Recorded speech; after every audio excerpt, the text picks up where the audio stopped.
Okay, well let's see if I've got it right this time, because I have been practicing. Yes, well I think I've got it. I think. Okay. Right, so correct me if I'm wrong. Yeah. Expansion pack.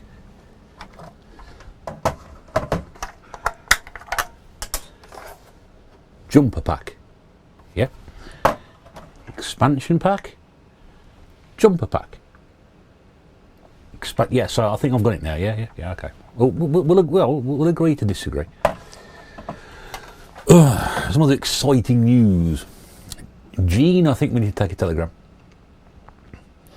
Do people still do telegram? Well, I don't know. I'll find some way of doing it. Okay. You may have heard that Big Game L's got 1,000 subscribers. Yeah.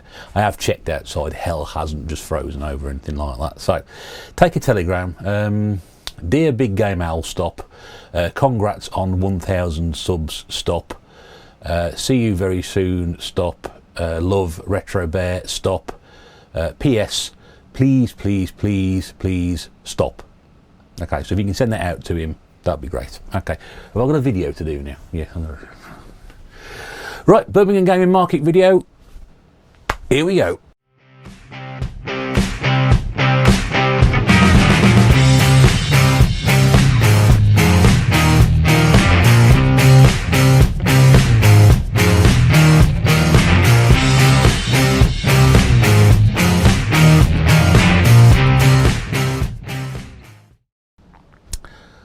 Hello everybody, welcome to Retro Bear in the Gaming Pantry with a new video with a bit of an update for the Birmingham Gaming Market, which was yesterday at the time of recording this video, probably 2 days ago by the time this goes out. I hope you're well. Good to have you back here once again.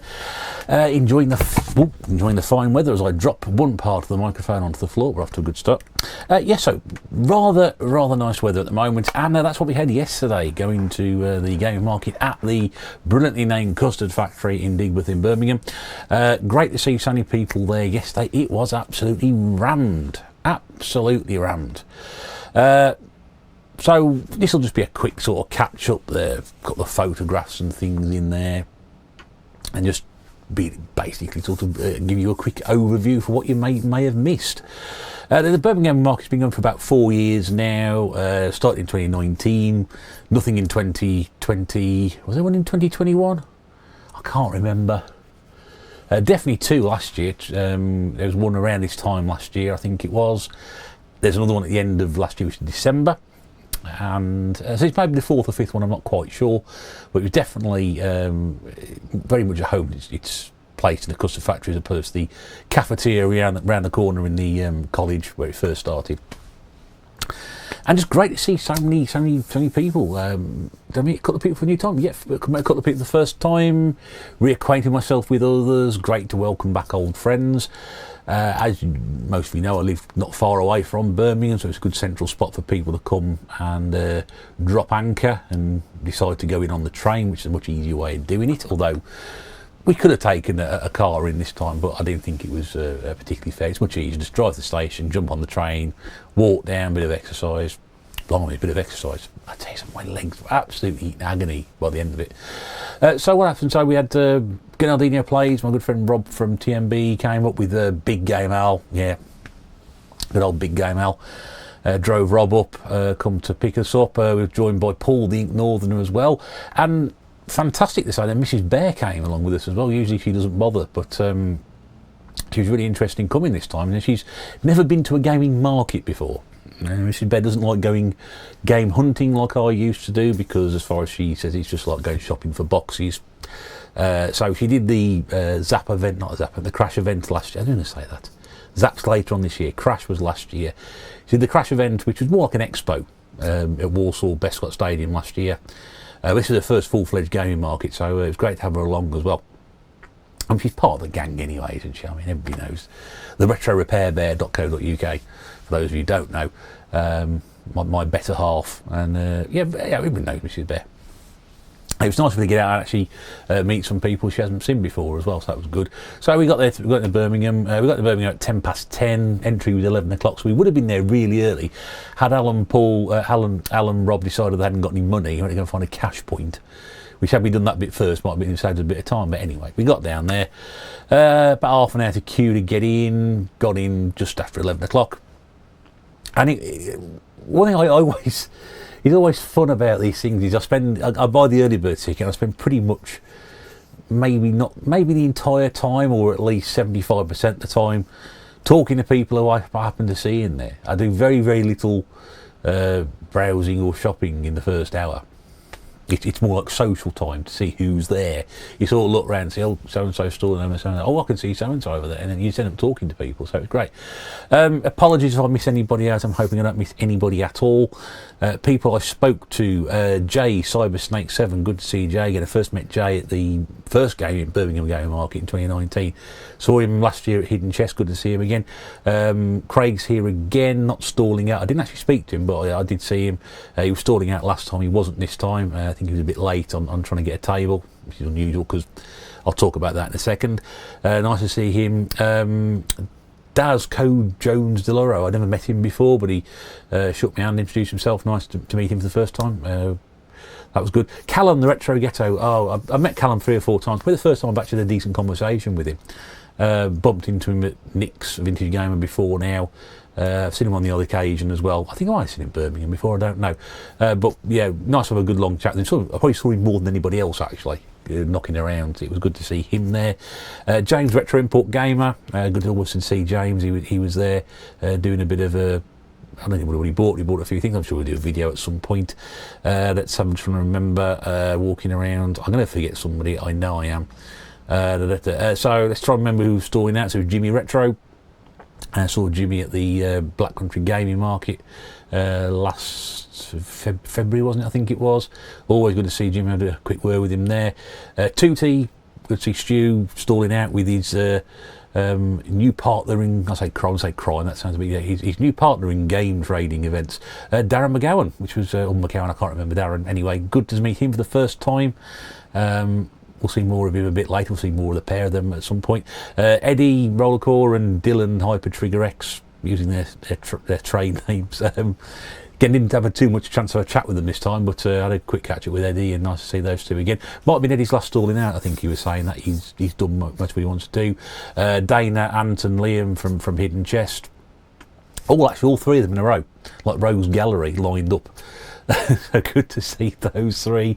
Nick from Vintage Gamer, he got the entire room to himself pretty much. Well, one side of the room to himself pretty much anyway. Don't know how he coped in there. I hope he coped all right, because it was an absolute sauna where he was. He's like working in the conservatory. When you throw in a few hundred big gamers, very unpleasant, I would have thought, but I hope he got through. Martin from Joypad Joy and Games up in Netherton in Dudley. Mrs. Bear's done a few repairs of him. Bought something from him as well, bought a PlayStation 2 HDD drive. So he goes Martin quite well, so good to see them there. I'm going to forget something. Retro Roy, I did see Retro Roy walking around a couple of times. I didn't get a chance to have a quick word with him. Saw the Gebs walking around, but I didn't speak to her. And also, probably the biggest surprise of the day was Nath Retro Wood and his friend James come all the way over from Norwich. Nathan sent me a cryptic text message. Well, I say cryptic text message earlier in the week. It says, "Are you going to the market on Sunday?" Something very cryptic about that, is there? Which I sort of said, "Yes, I am going," and that was it. That was the end of the conversation. So I did actually see him from across the room. Our eyes met as I waved and said, "Nath," or I sort of waved at him anyway. So he came over. He was there for a couple of hours. I just didn't have a proper chance to catch up with him. It's a real shame because he come all that way. But he sent me a couple of messages in the evening about how he wanted to spend a bit more time. So don't worry, mate, we'll do it again at some point. It was just great to see you there. Have I missed anybody else? Oh, Lewis Wishwash. Yes, I forgot to mention Lewis was stalling out as well. Caught up with him. Got the decent trades went in there before. A Doorway to Darkness. I don't think I'd done that one before. Saw Thumbs as well, although it wasn't Lee. It was a couple of I don't know, a couple of lads from Saw Thumbs were there. I don't think I missed any. This is Bear's friends from the Black Country Gaming Market. Yeah, she knows as many people as I do now. It's fantastic, It's just sort of meets people everywhere. If there's anybody I missed off from that list, I do apologise. There's a lot of people. Just trying to remember who it was. I don't think I missed anybody. My recall isn't what it used to be, but if I did miss anybody, I do apologise. I think that is everybody. So it's quite a lot. There's a couple of photos I'm going to stick in here. The venue itself, yeah, it was a bloody hot day. That was the problem. It was really warm outside, and there was just no ventilation in there whatsoever. Plus the fact that when you got in for the early entry, just everybody sort of piled in. There's quite a few people knocking around. I think Callum mentioned it, Nathan mentioned it as well. Just too many people just in at once. The interesting thing was the early bird tickets which they had for sale were still available on Saturday night, which is really weird. And I thought, well, perhaps they hadn't sold enough. Or perhaps they'd increased the number. Obviously the prices had gone up. It used to be £4 last year. It was £5 before 12 o'clock and £3 after. Don't worry about it, it's not important. So I'm not sure, I don't know whether they increased the amount of early bird tickets they had available, but in December, it didn't really sort of, for me, get as busy as it did on Sunday. But this one, there's a big long queue. You know, if we'd left it another 10, you know, we'd have to walk halfway across Birmingham for another cash point or something. We couldn't find a cash point. We'd have probably been queuing back up to the bull ring. I don't know how big the queue was. It was huge by the time we got there. And there's just so few people. I mean, me and Claire went out for a drink about 1:45 because we just needed to sit down and just get some refreshment.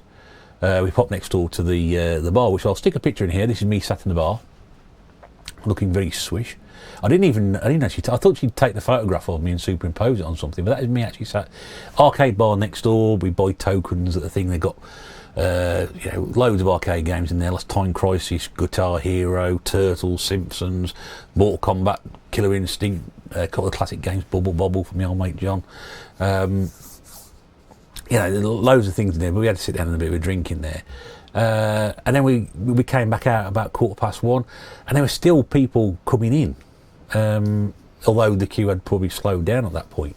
So there's a good stream of people in there. I know some traders I spoke to said they'd done really well. Some perhaps they didn't do as well as before. I don't know. So it was an interesting one. There was lots of stuff there. I mean, you can't fault, again, the amount of quality on display. I said your console passion with there. I forgot to mention Jay over at Get Gaming at Gornal as well. He was there. He's always there. A couple of people who were advertised who weren't. Rich King Retro was one. His name was definitely on the website as being there, but he didn't. And also as well, the Cus Factory bin before. There's two rooms out the back. I mentioned Nick had one, but the other room where Eddie was in December was actually closed, so they didn't have enough traders in, and the layout was slightly different as well, because you couldn't go around the outside, back up and back down again, because you might, it seemed a bit strange. It was sort of cut off, so you sort of went round one way and had to come back on yourself to go around the other. It was quite a strange setup, really. But very well attended, no doubt about it. Great amount of stuff on choice. The problem with me for this one is I just wasn't, I don't know, interested. I say interested. The enthusiasm just wasn't there. I think had the lads not sort of arranged it beforehand to say they were coming up, I may not have bothered going to it. My heart just wasn't in it. And especially at the start, because it's so many people, you just couldn't get to look at anything. You sort of trying to peer over people's shoulders, and you're waiting for somebody to move out of the way, and they're stood there, and then you sort of turn your back, they've moved, and somebody else has moved in. And it's really annoying when it's like that, because that's something one of the criticism people have at Doncaster, when it's sort of people crammed in there. Not even I don't know, I'm just going off other people's experience and what they told me, but it was just a bit too much, and you just couldn't look round properly. And so we sort of did one circuit, and then I sort of woke up a little bit. I thought, right, I'll go have a proper look for things now. And obviously got Mrs. Bear with me saying, have you seen that one? Yeah, I've seen that one, I've got that one. Have you got all those? Yes, I'm not paying that for it. I'm not going to get the ins and outs of prices and whatever. There were a couple of absolutely eye-watering prices. I think Ink Northern mentioned one, which I didn't see myself. Somebody was trying to sell a copy of Ghost Squad on the Wii for £25. And it was just a standard version. I mean, I've always harped on about that game. If you have a Wii, you need that game, because it's no more than a couple of quid. £25 somebody wanted for it? I don't know. Somebody was trying to sell me a copy of A Shadow's Tale for £100. I mean, I like the Wii. I'm not insane. And there was another one, I think Legends of something or other, which I think is one of the most expensive, one of the most expensive games on the Wii. And I heard there's a copy on eBay sold for £800, sealed. I've got a sealed copy, and I'm selling it for £220. And I sort of lost interest at that. I lost interest at these £800 on eBay, but I thought I'd let them carry on anyway. I won't buy it. I'm going to buy it. I'm not stupid. I might be. I'm going to try and find a way to put this properly. Yeah, I might look like an idiot. I might look like I've come down in the last shower, but I'm not stupid. So I'm not going to be buying, spending that much money on Wii games. Don't be daft. My entire collection hasn't cost me 220 quid. I'm going to spend it on one game, am I?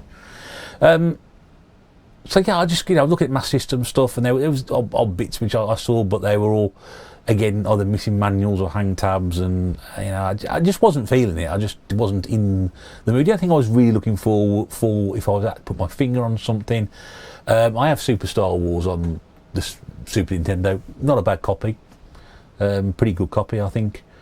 I'd like to get the Empire Strikes Back and Return of the Jedi to go with it and have the 3 games box. I know those two are quite expensive or difficult to find.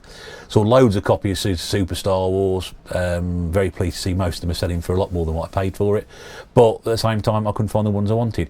And the other one I did come across, which I think Darren had got, was Demolition Girl on the PlayStation 2. If I remember to get it down off the shelf, I'd have done its annual showing.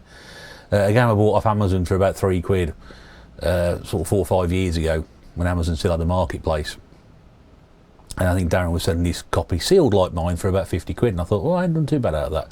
It's nice to know when you find you got little games in your collection that you just don't pay any attention to, or have never played in this particular case. I can see 3 on my shelf already, and knowing what the value of those are now, they sort of paid a couple of quid for that, couple of quid for that, couple of quid for that. There's £130, £140 on the shelf just sitting there. Probably more than I paid for most of that PlayStation 2 stuff anyway. So did I buy anything? Have I bought anything? Yes, I did buy something.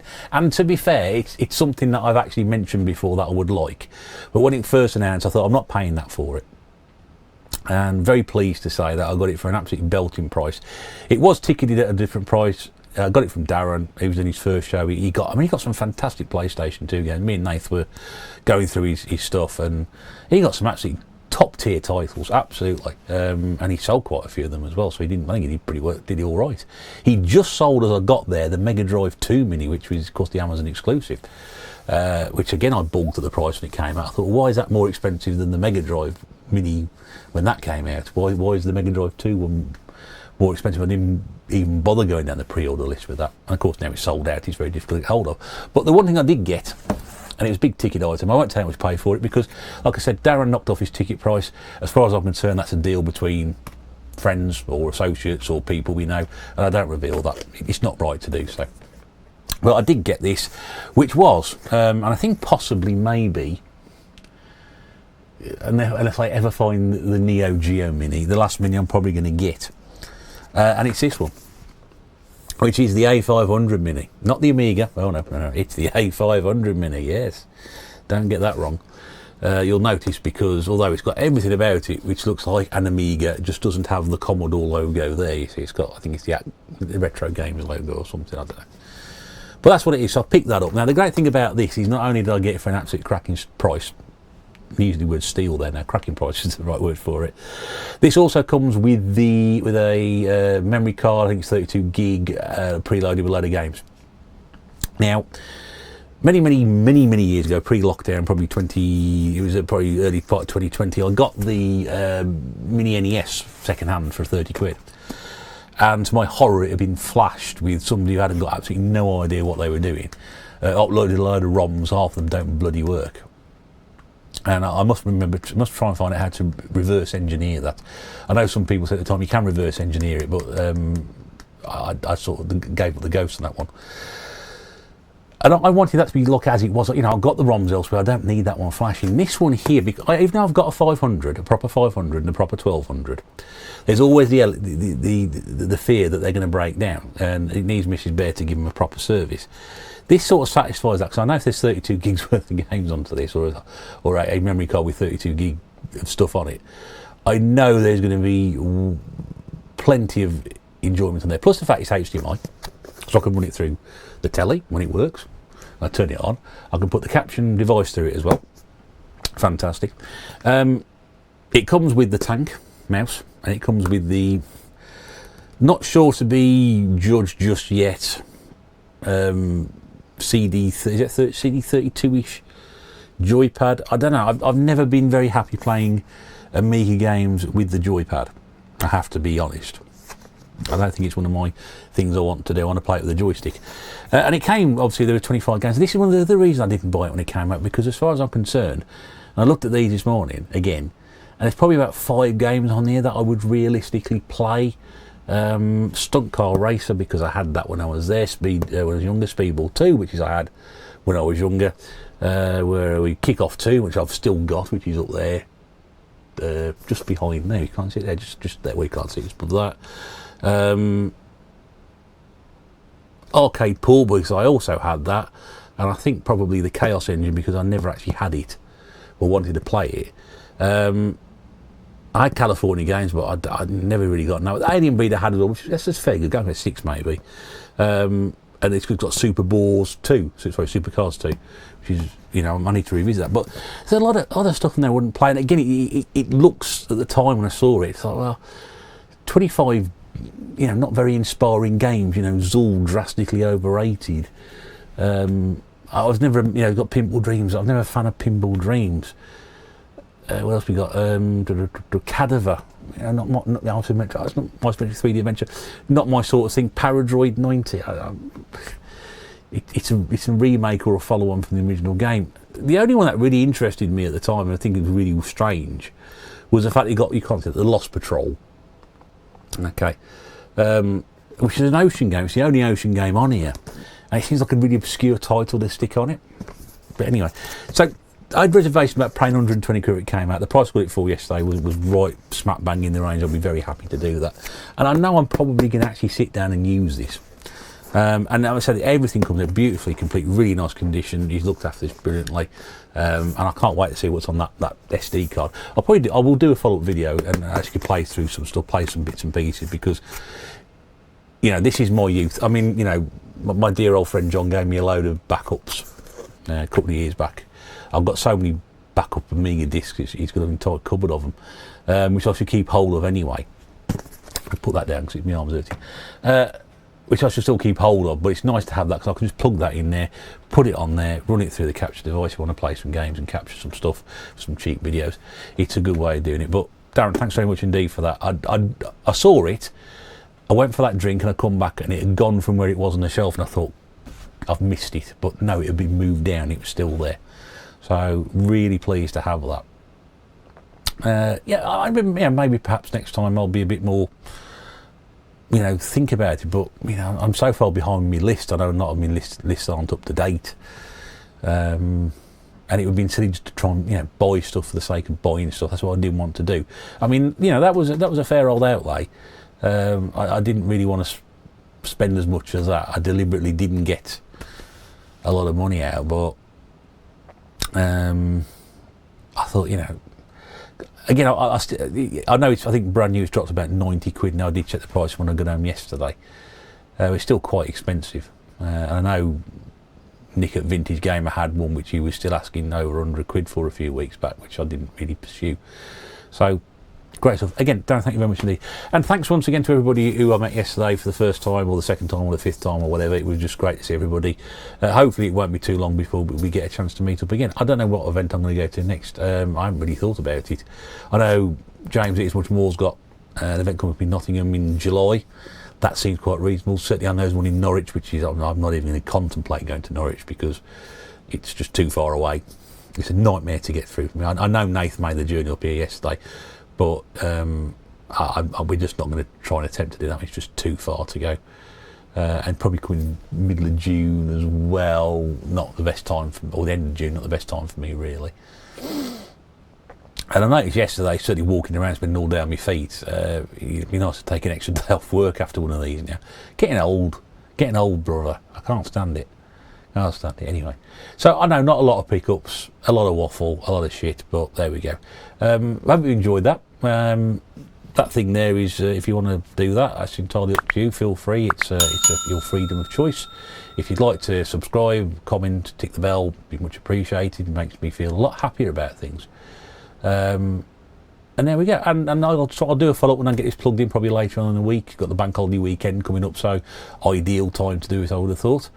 So yeah, hope you enjoyed that. Thanks very much indeed for watching, and I'll probably see you again reasonably soon. But until then, do take care, and bye for now.